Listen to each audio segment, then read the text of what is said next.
백세시대 백세코인 방송을 시작하겠습니다. 알트코인의 현황을 살펴보는 시간을 갖도록 하겠는데요. FTX 자산 매각 승인, 결국 법원에서 FTX가 보유하고 있는 자산 매각에 대해서 승인 결정이 났는데요. 그 승인 결정과 더불어서 미국의 CPI 소비자 물가 지수 발표가 예상치보다 상회하는 결과로 나타났지만 코인 시장은 횡보하는 그런 모습을 보여줬습니다. 솔라나, 리플, 비트코인 다 선방을 했습니다. 자, 암호화폐 시장에서의 선물 시장은 상승했고 또 미국 국채 수익률은 하락을 했고요.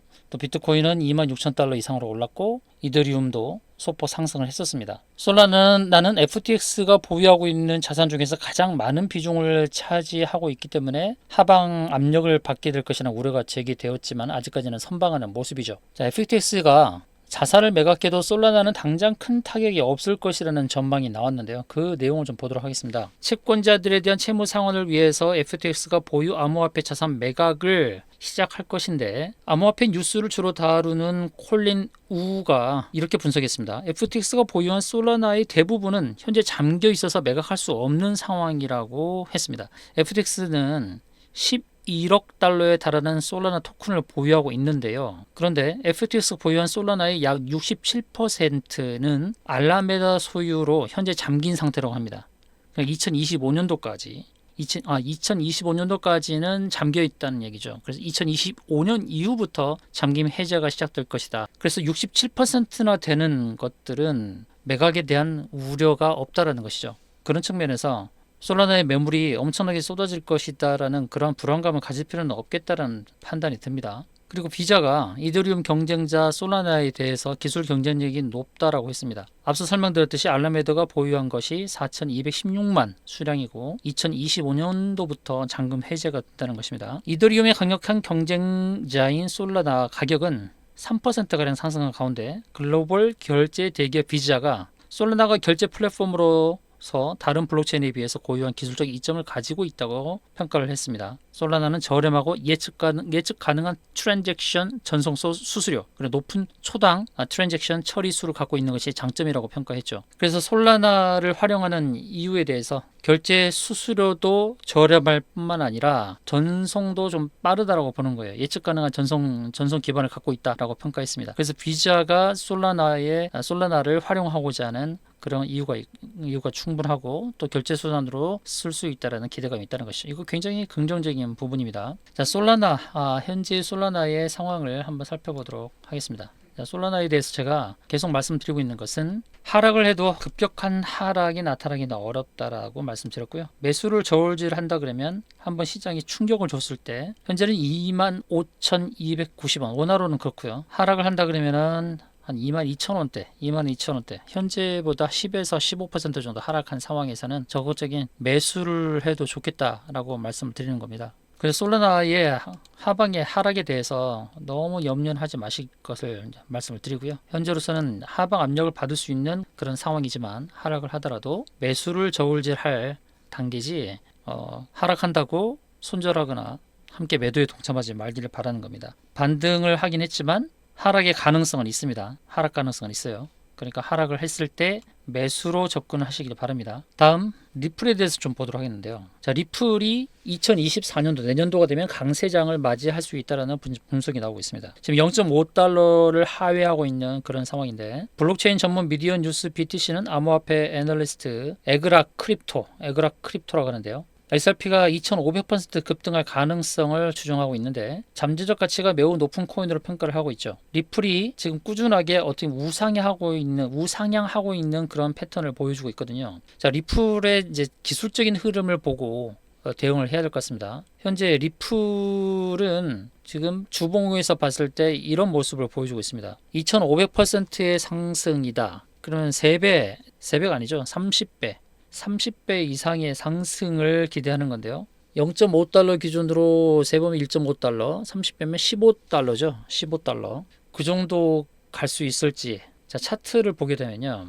이게 주봉 차트입니다. 이런 차트를 누가 만들 수 있을까요? 우리 개인들은 절대 만들 수가 없죠. 주봉을 보게 되면 급등한 이후에 눌렀을 때 급등 전의 저점을 깨지 않는 모습을 보여주죠. 또 급등하기 전 저점을 깨지 않죠. 주봉을 봤을 때 또 급등한 저점을 깨지 않는 점점 저점을 높여가는 모습입니다. 고점은 좀 낮아지는 모습을 보여주고 있긴 한데 리플의 흐름은 주봉에서 봤을 때 이 고점을 연결한 이 추세선이 저항이 될 수는 있지만 그러나 밀렸다가 다시 돌파하는 이런 N자형 패턴을 보일 가능성이 굉장히 높은 그런 차트입니다. 제가 주식 차트를 25년 정도 분석을 했는데요. 이런 차트의 유형은 급등의 소지가 다분합니다. 급등 후 눌림. 이 차트를 보게 되면 급등하고 나서 완전히 하산시키죠. 또 급등하고 하산시킵니다. 근데 최근 급등 약하게 상승하고 또 하산을 시켰습니다. 힘을 모으고 있는 그런 힘을 축적하고 있는 차트의 모양입니다. 리플은 주봉 상황에서 보게 되면 일목균형표 구름층을 벗어나지 않고 있죠. 일목균형표 구름층 하단을 정확하게 닫고 반등했던 그런 모습입니다. 그래서 리플은 상승 가능성이 높은 그런 유형의 차트를 그리고 있다라고 보시는 게 좋을 것 같습니다. 자, 솔라나는 나는 눌러줬을 때 매수의 기회로 보자라고 안내를 드렸고요. 그리고 리플은 저는 현재도 매수 관점으로 보는 것도 괜찮겠다라는 말씀을 드리도록 하겠습니다. 자, 비트코인과 리플, 솔라나 다 이제 반등의 기점을 만들고 있는 상황인데요. 개별 코인마다 좀 대응은 다르게 해야 될 겁니다. 토종 코인 하나를 보도록 할까요? 자, 토종 코인 하나는 하락을 했는데 카카오 자회사 그라운드엑스가 발행한 클레이는 164원에 거래가 됐는데요. 김범수 카카오 창업자와 클레이튼 관계사 임원들을 시민단체가 고발하겠다고 예고한 이후에 꾸준히 하락을 하고 있습니다. 시민단체 경제민주주의 21은 김범수 창업자와 클레이튼 관계사 임원들을 고발할 예정인데 혐의는 특정 경제범죄, 가중처벌법상 횡령, 배임, 자본시장법상 사기적 부정거래 이런 내용이 나왔습니다. 자, 토종 코인들은 주식시장에 상장되는 주식과 연관되어서 판단할 수밖에 없다라고 볼 수 있는데요. 자, 이게 카카오 차트입니다. 카카오의 지금 월봉 차트입니다.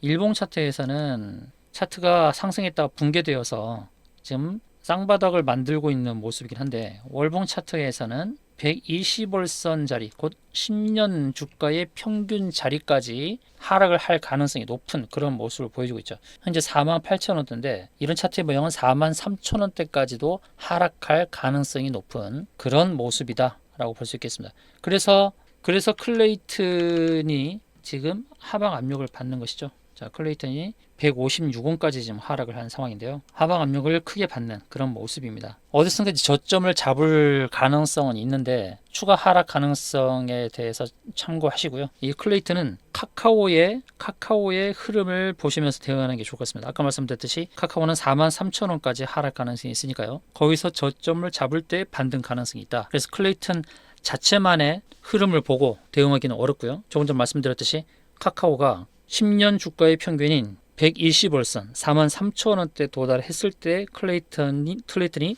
하락하고 저점을 다지는 그 순간에 이제 바닥을 확인할 수 있습니다. 현재 155원 이 자리도 지금 바닥을 확인한 자리는 아니다. 추가 하락 가능성이 있으니까 그 점을 명심하면서 대응하시면 좋겠습니다.